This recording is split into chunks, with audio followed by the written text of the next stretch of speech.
주님이 다시 오실 때까지 이 지상의 교회는 사단과의 계속되는 믿음의 전투가 있다라고 말씀했습니다. 에베소 교회는 자칭 사도라 칭하는 니골라 당의 시험이 있었죠. 서머나 교회는 환난과 경제적인 궁핍, 또 유대인들의 조롱과 멸시를 받았습니다. 버가모 교회는 사단의 권자가 있어서 안디바가 순교당하고 발람의 교훈으로 유혹당했습니다. 두아디다 교회에는 자칭 이세벨이라는 거짓 선지자가 등장해서 성도들을 또 미혹시켰습니다. 그런데 오늘 본문에 나오는 사대교회는 어떤 외부의 박해도 등장하지 않습니다. 또 거짓 선지자와 같이 하나님을 대적하는 자들의 미혹에 대한 언급도 나오지 않습니다. 왜 그럴까요? 이미 교회가 세상과 짝하여 불신자들과 다름없이 되었기 때문에 사단이 굳이 번거롭게 교회를 공격할 필요가 없었던 것입니다. 사대교회는 영적으로 죽은 교회였기 때문이죠. 주님은 사대교회를 향해서 살았다는 이름만 있고 실상은 죽은 교회다라고 말씀하십니다. 이 사대교회에 주시는 이 경고의 말씀은 그래서 어떤 의미에서는 이름뿐인 그리스도인이 점점 많아지는 오늘날의 한국 교회의 심각한 경종으로 다가올 것입니다. 먼저 1절에서 3절까지 말씀을 함께 읽도록 하겠습니다. 함께 읽겠습니다. 시작. 너는 사대 교회 사자에게 이렇게 써라. 하나님의 7영과 7별을 가지신 이가 이렇게 말씀하신다. 내가 내 행위들을 알고 있으니 너는 살아있다는 이름을 가지고 있으나 실은 죽어 있구나. 너는 깨어서 죽어가는 남은 것을 굳건히 하여라. 나는 내 행위들이 하나님 앞에 온전케 된 것을 찾지 못했다. 그러므로 너는 어떻게 받고 들었는지 기억해 순종하고 회개하여라. 만일 내가 깨어있지 않으면 내가 도둑같이 올 것이니 내가 어느 때 내게 올지 내가 결코 알지 못할 것이다.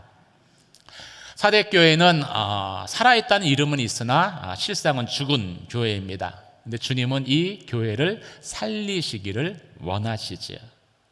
이 라오디게아 교회와 함께 책망만 받은 교회가 사도교회죠. 사대라는 이름의 뜻은 살아있는 자라는 뜻입니다. 근데 이 살아있는 이라는 그 이름만, 교회 이름만 존재했고 이 교회의 실상은 그 이름과는 정반대로 죽은 교회다라고 주님께서 아주 혹독하게 책망을 하십니다.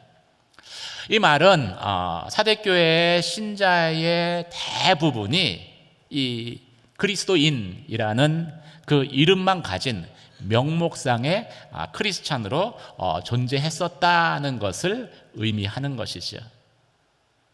그럼 주님은 도대체 사대교회의 어떤 것을 보시고 그 교회가 죽은 교회와 같다라고 평가하셨을까요? 오늘 본문을 보면은 믿음의 행함이 전혀 보이지 않는다라고 말씀하고 있습니다. 우리는 흔히 행위가 아니라 믿음으로 구원을 얻는다라고 가르침을 받았습니다. 하지만 믿음으로 구원을 얻었다라는 것이 행위가 중요하지 않다라는 것을 의미하는 것은 아닙니다. 그렇게 생각한 것은 잘못 생각한 것이죠. 야고보서는 행함으로 우리의 믿음을 보이라고 도전하고 있고 행함이 믿음을 온전케 한다라고 말씀하고 있기 때문입니다. 야고보서 2장 22절 말씀을 함께 읽도록 하겠습니다. 함께 읽겠습니다. 시작. 내가 보거니와 믿음이 그의 행함과 함께 일하고 행함으로 믿음이 온전하게 되었느니라. 더 나아가서는 이 믿는다고 말하면서 믿음의 행함이 없는 것은 죽은 믿음이다라고까지 표현을 했습니다. 죽었다라는 것은 믿음이 없다라는 의미라기보다는요, 이 살아있는 것처럼 이게 생명의 활동이 보이지 않는다라는 의미이죠. 교회인데 살아계신 하나님의 역사가 나타나지 않습니다. 많은 성도들이 믿는데 아무런 믿음의 역사가 일어나지 않는 교회. 살았다는 이름은 있으나 죽은 바로 그 교회가 사대 교회였던 것이죠. 근데 한국 기독교의 역사를 보면은요, 믿음은 활동하게 되어져 있습니다. 믿음은 변화를 일으키게 되어 있습니다. 200년 전에 기독교가 들어왔을 때 비록 소수의 사람들이 믿었지만은요, 그 믿음을 통해서 이 한국 사회가 놀랍게 변화됐기 때문이죠. 한국은 신분제 사회였습니다. 양반 또 종, 그리고 남자하고 여자도 분명한 차등이 있었습니다. 이런 신분제 사회였던 이 한국이 그 신분 간의 불평등이 사라지는데 영향을 주었던 것이 삼위일체 하나님을 믿는 기독교였죠. 또 한글 성경이 보급되면서요, 한글이 빠른 속도로 확산되었습니다. 그러면서 문맹자들이 줄어들기 시작을 했어요. 기독교 학교를 설립해서 다음 세대의 지도자들을 교회가 세웠습니다. 병원을 세우고 또 구제 사업들을 통해서 이 땅에 복지라는 개념이 없을 때 복지사회의 초석을 마련한 것도 또 한국 기독교가 한 공헌 중에 하나입니다. 일제강점기에는 독립운동에 가담했었던 33명의 지도자 가운데 무려 16명이 기독교인일 정도로 이 사회적인 영향력도 막강했습니다. 이때 크리스천의 인구가요, 전체 1600만 명 중에서 겨우 29만 명이었다고 합니다. 이 29만 명을 통해서 엄청난 그런 변화, 생명의 역사가 이 나라에 있었던 것이죠. 살아있는 믿음을 통해서 하나님은 일하시기 시작했고, 그 하나님이 일하시니까 사단의 활동도 많아졌습니다. 그래서 기독교가 많은 박해를 겪기도 했어요. 그래도 역사 가운데 기독교는요, 세상을 변화시키는 능력이 있었습니다. 근데 오늘날의 한국 기독교는 어떻습니까? 2022년 기준으로 개신교인의 신자의 숫자는 국내 인구의 20%와 1,030만 명에 육박했다고 합니다. 이 종교 중에서 기독교가 퍼센테이지로는 가장 이렇게 1위를 차지하고 있었어요. 근데 사회에 대한 그 영향력, 사회를 변화시키는 영향력은요, 아주 축소되어져 버렸습니다. 그 원인이 어디에 있다라고 생각을 하세요? 주된 이유는 1,030만 명의 그 성도들 가운데 많은 사람들이 이름뿐인 그리스도인, 명목상의 그리스도인으로 머물러 있기 때문입니다.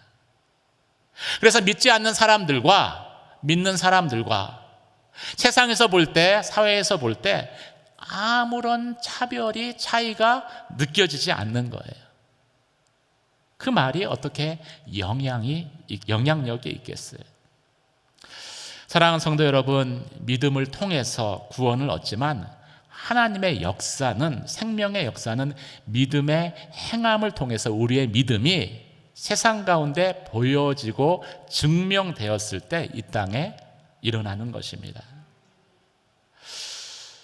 그런 믿음의 행함을 나타내는 저와 여러분이 되시길 주님의 이름으로 축원합니다. 그런 관점에서 보면은 이 사대교회 성도들을 보면은요, 주님은 너무 답답하셨을 거예요. 아무것도 행하실 수 없었기 때문이죠. 그래서 사대교회를 칭찬하실 수가 없으셨던 거예요. 아무런 칭찬도 하지 아니하시고 대신에 자신의 7영과 7별을 가지신 분으로 주님은 소개를 하십니다. 여기서 말하는 7영은요, 성령을 가르치는 것입니다. 또 7별은 이 교회를 돕는 천사들, 7교회를 돕는 천사들을 의미하는 것입니다. 이 말은 예수는 성령을 통해서 일하시고 또 천사들을 통해서 각 교회를 주관하시는 분이시다라는 것을 계시해 주신 것이죠. 이 말은 예수께서 죽은 교회를 살리실 수 있는 분임을 스스로 사대교회에 나타내신 것입니다. 예수님의 관심은 사대교회의 잘못을 책망하는 데 있지 않았습니다. 오히려 책망보다는 이 죽은 교회를 다시 살리는 데 더 많은 관심을 가지고 계셨습니다. 그래서 본문을 쭉 읽어보면은 책망에 대한 언급은 잠깐 지나갑니다. 그리고 많은 부분들을 이 권면하는 데 사용하고 있습니다. 무엇을 권면하십니까? 읽은 본문의 말씀을 보면은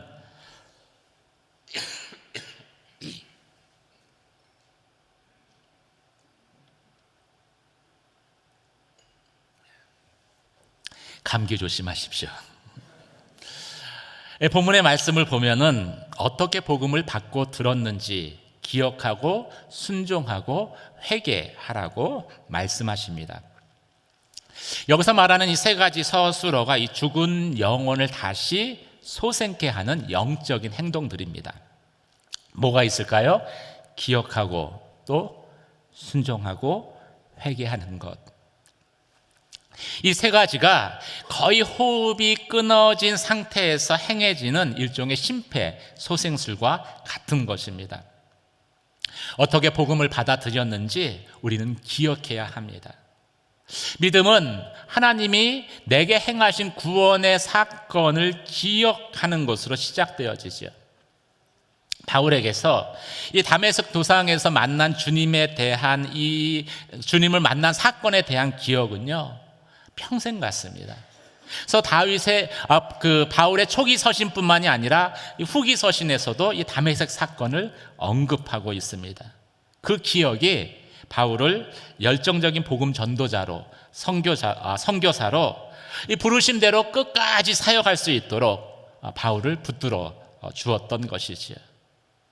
사대교회는 처음 믿을 때 들었던 말씀을 기억해야 했습니다. 그 말씀은 에베소 교회를 향해서 너희의 첫사랑을 다시 회복하라는 말씀과 사실은 같은 의미의 말씀인 것이죠. 여러분은 복음을 들었을 때에 그 첫사랑의 그 감격과 또 기쁨을 지금 기억하고 있습니까? 그 첫사랑의 그 때를 생각하면은 여러분의 심장이 지금도 뛰고 있습니까? 나 같은 죄인 살리신 그 은혜 놀라와 이 찬양을 부를 때 여러분의 심장은 다시 주님을 향해서 박동하고 있습니까? 그러면 여러분의 몸이, 여러분의 감정이, 여러분의 마음이 그 구원받은 때를 잊지 않고 있는 것입니다. 근데 아무리 찬양을 불러도 주 은혜 놀라와 했는데 그 은혜가 가슴으로 느껴지지 않아요. 그러면 잊어버린 것입니다. 첫사랑을 잃어버린 거예요. 우리가 왜 이것을 기억해야 합니까? 이것을 기억해야 하는 이유는 말씀을 듣고 순종하기 위해서입니다. 저 어머님 교회에 목사님이 새로 부임하셨어요. 첫 설교가 서로 용서하라는 제목이었습니다. 어머님 연락하셨는데 너무 말씀을 잘 전하셨대요. 은혜를 받으신 거죠. 둘째 주도 목사님 설교를 하셨는데 서로 용납하고 용서하라는 제목이에요. 또 말씀을 하시네 했는데 어쨌든 은혜가 되었답니다. 셋째 주도 설교를 하셨어요. 제목이 뭘까요? 다시 용서하라. 이 교인들이 이제는 조바심이 났어요. 도대체 목사님은 설교를 용서라는 주제 말고는 못하시나. 그래서 리더십들이 찾아갔어요. 목사님 왜 같은 설교를 3번이나 3주 반복하십니까? 그때 목사님 뭐라고 말씀하셨겠습니까? 은혜는 받는데 리더십들이 용서하지 않더라고요. 교회가 갈등이 있었는데 설교를 듣고 은혜는 받는데 말씀대로 순종하지 않은 목사님 설교하시고 또 돌려서 설교하시고 또 다시 설교하셨던 것이죠. 우리가 말씀을 듣는 이유는 무엇입니까? 듣고 순종하기 위해서입니다. 사랑하는 성도 여러분, 말씀을 듣고 순종하는 저와 여러분 되시길 주의 이름으로 축원합니다. 마지막으로 회개하라고 말씀하십니다. 뭘 회개해야 될까요? 첫사랑을 잃어버린 것을 회개해야 합니다. 말씀대로 순종하지 못한 것을 회개해야 합니다. 부르심대로 살지 못한 것을 회개해야 합니다. 회개라는 것은 현재 잘못된 행위에서 돌이켜 처음 모습으로 돌아가는 것이기 때문입니다. 컴퓨터로 이야기하면은요, 컴퓨터가 제대로 작동을 안 해요. 오작동을 하는데 그때 리셋 버튼을 누르는 것이 회개입니다. 왜 회개가 필요할까요? 믿음의 삶은 100m 단거리가 아니기 때문입니다. 42km 이상을 가는 장거리 마라톤과 같기 때문입니다. 믿음의 길을 가다 보면 실패할 때도 있어요. 또 실수할 때도 있어요. 넘어질 때도 있어요. 그럼에도 불구하고 우리에게 소망이 있는 이유는 무엇입니까? 회개라는 영혼의 리셋 버튼이 존재하기 때문인 것이지요. 그래서 회개하는 삶은요, 결국은 승리하는 삶으로 이어집니다. 이 땅에서 우리가 하는 회개의 깊이와 넓이는요, 내가 이 땅에서 경험하는 하나님의 넓이와 깊이와 비례하게 됩니다. 오늘 본문은 이처럼 기억하고 복음을 들었던 때를 기억하고 순종하고 회개하는 사람이 마지막 때 깨어있는 사람이라고 말씀하고 있습니다. 이런 사람은 슬기로운 5 처녀처럼 주님의 다시 오심을 준비합니다. 그리고 기쁨으로 주님을 맞이하고 혼인잔치에 참여할 수 있습니다. 그런데 깨어있지 않는 사람에게는 어떤 일이 일어납니까? 주님이 도적같이 임하게 됩니다. 그리고 주님의 임하심은 곧바로 심판으로 이어지게 될 것입니다. 사대교회를 향해서 깨어있으라 라고 주님이 말씀하시는 것이죠. 이 사대교회의 이 주님의 그 경고가 결코 가볍지 않은 것이, 깨어있으라는 경고가 가볍지 않은 것이, 사대는요, 이 사대라는 이 도시는 비극적인 과거 역사가 있습니다. 깨어있지 않음으로 당했던 비극적인 역사가 있습니다. 이 사대라는 지역이요, 이 과거의 리디아 왕국의 수도였습니다. 그런데 이 사대가 세면이 절벽으로 되어져 있는 천연의 요새였습니다. 그러니까 그 안에 있는 사람들은 어느 누구도 이 사대를 점령할 수 없다라는 그런 안일함을 가지고 살았어요.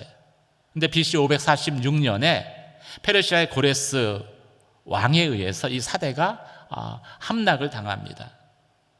이 사대를 둘러싼 절벽에 사람이 오르내릴 수 있는 통로가 있는 것을 고레스가 발견했고, 밤새 그 절벽에 있는 통로로 병사들을 침투시킨 거예요. 그래서 마침내 함락시켜버린 것입니다. 또 이런 일이 214년, BC 214년에 안티오코스 3세에 의해서 또다시 재현됩니다. 깨어있지 않으면 안일함에 빠져 살다가 침입하는 적구처럼 갑자기 임하는 주님의 심판을 맞게 될 것이다 라고 경고하고 있는 것이죠. 사랑하는 성도 여러분, 나를 움직이지 못하게, 나를 행동하지 못하게 하는 믿음은요, 죽은 것과 같아서 아무런 역사도 일어나지 않습니다. 죽은 믿음이 아니라 살아 역사하는 믿음으로 주님 앞에 나아가는 저와 여러분이 되시길 주의 이름으로 축원합니다. 안주하지 마세요.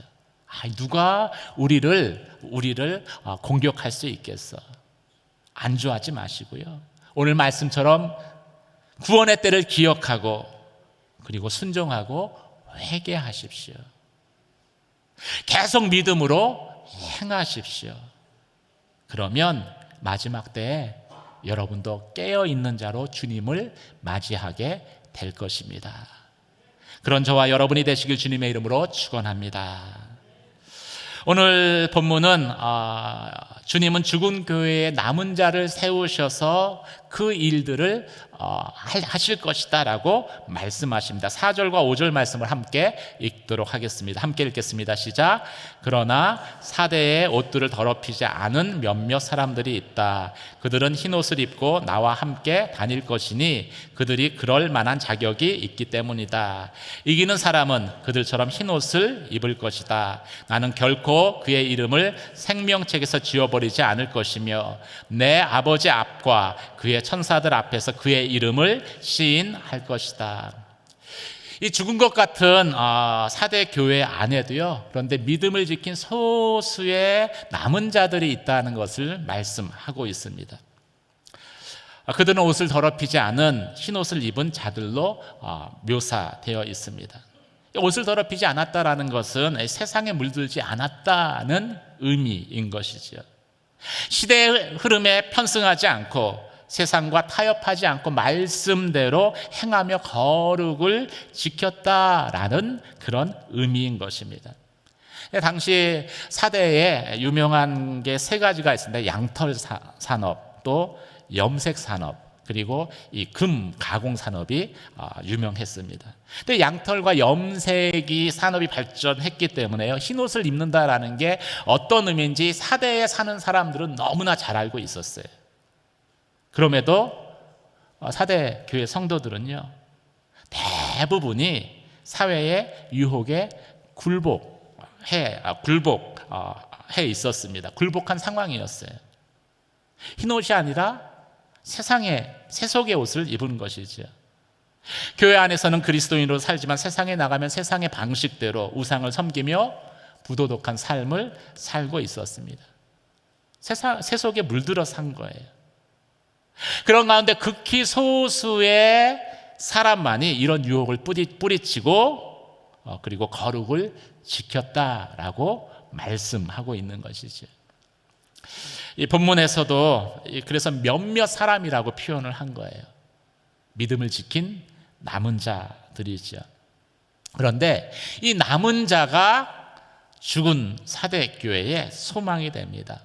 왜 그렇습니까? 하나님은 소수의 남은 자를 통해서 구원의 역사들을 행하시기 때문이죠.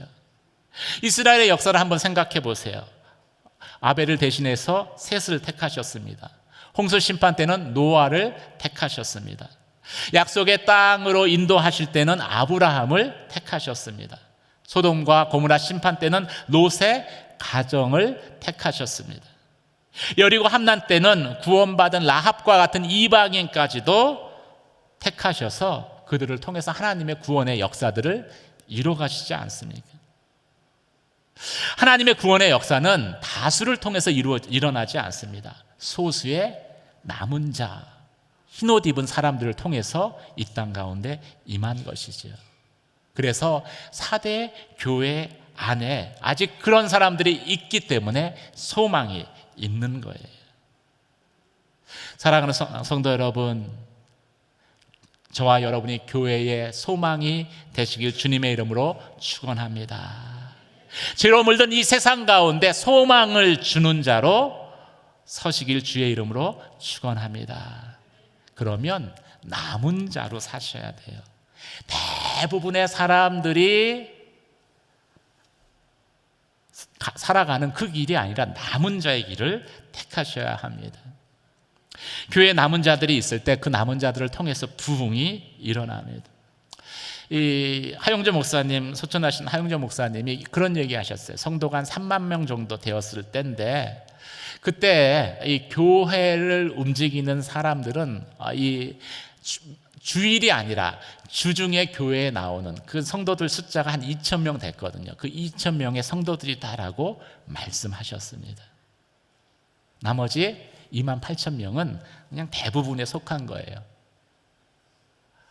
그분들은 그냥 주일날 예배 드리는 것으로 만족하며 살아갑니다. 세상에 맞춰서 타협하고 살아갑니다. 예수 믿고 이 땅에서 복 받는 것에 관심을 갖고 살아갑니다. 하늘의 복을 받는데 관심 갖지 않습니다. 많은 사람들이 그렇게 살아가요. 그래서 남은 자가 더 소중한 것이죠. 하나님께서는 이 남은 자들에게 오늘 본문을 보면은 세 가지 선물을 약속하십니다. 첫 번째는 그들이 흰옷을 입고 그리스도와 함께 다닐 것이다 라는 약속입니다. 이것은 그리스도와 함께 친밀히 교제하는 복을 이 땅에서 누릴 것이다 라고 말씀하신 것입니다. 예수께서 이 땅에 오신 목적은 두 가지입니다. 요한복음 10장 10절 말씀입니다. 함께 읽겠습니다. 시작. 예수가 온 것은 시작. 도둑은 훔치고 죽이고 멸망시키려고 온다. 그러나 내가 온 것은 양들이 생명을 얻게 하되 더욱 풍성하게 얻게 하려는 것이다. 생명을 주시기 위해서 오셨고요, 또 생명의 풍성함을 우리로 누리게끔 하시기 위해서 오셨습니다. 좌우편의 강도, 죽기 전에 예수 믿고 천국 간 그 강도는요, 그러면은 어떤 사람일까요? 생명만 얻고 간 사람입니다. 생명의 풍성함은 경험하지 못했어요. 그런데 의외로 제가 성도들에게 물어보면은요, 이렇게 얘기하시는 분들이 많더라고요. 목사님, 제 소원이 뭔지 아십니까? 어떤 소원인데요? 좌우편의 강도처럼 사는 겁니다. 세상에서 부귀도 누리고 영화도 누리고 그렇게 잘 살다가 마지막에 예수 믿고 천국 가는 게 저의 소망입니다. 이렇게 말씀을 하시더라고요. 제 속으로 그랬어요. 안 가서, 못 가서, 몰라서 그렇게 말씀하시는 거예요. 가보면 그런 삶으로 만족할 수 없습니다. 오늘 부른 찬양처럼 나의 사랑 나의 어여쁜 자야 일어나 함께 가자. 날마다 나의 삶에 말씀하시는 친구처럼 다가와서 말씀하시고 인도하시는 그 하나님의 그 예수 그리스도 안에 생명의 풍성함을 경험한 사람은요, 결코 그냥 달랑 구원받고 가는 것으로 만족해야 하지 않기 때문입니다. 첫 번째 선물이죠. 두 번째 선물은 그의 이름을 생명책에서 지워지지 않게 하겠다라는 약속입니다. 이 말은 그 이름을 생명책에 기록하시겠다는 것이죠. 한번 생명책에 기록되면은요, 영원히 지워지지 않습니다. 영생을 얻게 되는 것이죠. 세 번째 약속은 예수께서 천사들 앞에서 우리를 시인해 주실 것이다 라는 약속입니다. 마태복음 10장 32절과 33절 말씀을 함께 읽도록 하겠습니다. 시작. 누구든지 사람들 앞에서 나를 시인하면 나도 하늘에 계신 내 아버지 앞에서 그를 시인할 것이요, 그러나 누구든지 사람들 앞에서 나를 부인하면 나도 하늘에 계신 내 아버지 앞에서 그를 부인할 것이다. 이 말은 하나님의 심판대, 최후의 심판대 앞에서 예수께서 우리를 시인하시겠다는 약속입니다. 당시의 사대교회 성도들은요, 믿지 않는 동료들이나 또 사람들 앞에서 예수님을 부인했습니다. 그런데 예수께서 너희가 그렇게 부인하면 심판대 앞에서 나도 너희를 부인할 것이다 라고 아주 엄중하게 경고를 하신 것입니다. 하지만 반대로 너희가 나를 시인하면 최후의 심판대 앞에서 나도 너를 시인하겠다라고 약속해 주신 것이죠. 그러면 그 주님과 함께 천국잔치에 참여하게 되는 것입니다. 사랑하는 성도 여러분, 주님이 쓰시는 죽어가는 교회의 소망이 된 남은 자와 같이 사는 저와 여러분이 되시길 주의 이름으로 축원합니다. 6절은 이렇게 마무리하고 있습니다. 귀 있는 사람은 성령이 교회들에게 하시는 말씀을 들어라. 하나님은 계속해서 교회에 권면하시며 성령이 하시는 말씀을 들으라고 하십니다. 왜 그렇습니까? 오직 성령만이 죽은 교회를 살릴 수 있기 때문입니다. 성령만이 죽어가는 영혼을 다시 소생케 할 수 있기 때문이죠. 활기를 잃고 죽어가는 교회를 깨어나게 하시고 또 우리 안에 있는 신앙을 세우시는 것은 성령의 역사입니다. 세상의 유혹을 뿌리치고 예배와 기도의 자리를 생명같이 지키게 하는 것도 성령의 역사입니다. 자신의 일보다도 교회의 일을 먼저 생각하고 헌신케 하는 것도 성령의 역사입니다. 전도에 힘써 영혼을 구원하는 일에 열정적으로 나서게 하는 것도 성령의 역사입니다. 대부분의 사람들이 갈등 없이 택하는 그 길에서 갈등하면서 세상에서 구분되는 삶을 선택하는 것도 성령의 역사입니다. 성도들에게 따르는 시전 가운데 포기하지 않고 끝까지 인내하며 싸워 승리케 하시는 것도 성령의 역사입니다. 아무런 문제가 없이 평안하게 사는 삶 대신에 주님 말씀 안에서 깨어있기를 구하는 것도 성령의 역사입니다. 마지막 때를 살아가는 성도는 매 순간 깨닫게 하시는 성령의 은혜를 간구하며 또 그 음성에 들어 순종할 때 이 죄 많은 세상 가운데 사망이 지배하는 이 땅 가운데에서 생명 있는 자로, 살아있는 자로 살 수 있는 것입니다. 그렇게 우리가 살아갈 때 교회가 생명이 넘쳐나는 교회가 됩니다. 생기 있는 교회가 됩니다. 사랑하는 성도 여러분, 저와 여러분이 그런 사람이 되고 또 양지 온누리 교회가 그런 교회가 되기를 주님의 이름으로 축원합니다. 많은 사람들이 착각하는 게 하나 있습니다. 도전이 없고 또 시전도 없고 편안하면 하나님이 나를 사랑하신다라고 생각하는 것입니다. 그런데 그것은 착각이에요. 왜 그렇습니까? 지금도 사단은 두루 삼킬 믿음의 사람들을 찾기 때문입니다. 2000년 전에도 그랬고요. 지금도 동일하기 때문에 그래요. 그래서 하나님이 사용하시는 믿음의 사람은요, 반드시 이 땅에서 시련을 겪기 마련입니다. 교회도 마찬가지예요. 그래서 하나님이 일하시는 교회에는요, 크고 작은 어려움이 항상 존재합니다. 갈등도 있을 수 있고 시험도 있고 문제도 있습니다. 여러분의 있는 교회가 갈등 또 시험 문제가 있다라고 해서 여러분 그것으로 인해서 절망치 마시길 주님의 이름으로 축원합니다. 그것은 하나님께서 일하시고 있다는 증거이기 때문이지.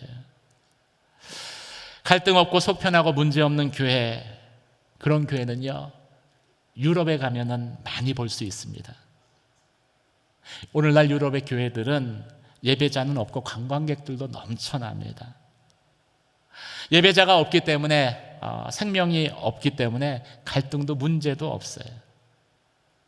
근데 그 교회들도 한때는요 수많은 예배자들도 넘쳐나는 교회였다는 것을 여러분들은 아십니까? 근데 지금은 그냥 이름만 남아있는 거예요. 명성만 남아있고 그냥 예배자 하나 없이 그냥 관광객들로 가득 차게 된 것이지요.